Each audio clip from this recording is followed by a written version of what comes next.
দেশে নির্বাচনের একটা রোডম্যাপ ঘোষণা হয়েছে।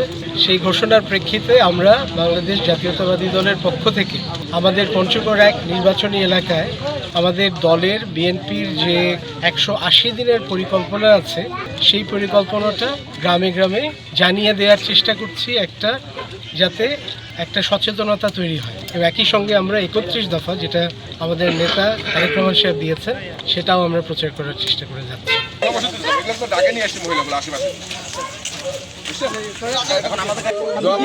মনে রাখিয়েন ইনি হচ্ছেন ব্যারিস্টার নওশাদ জহির।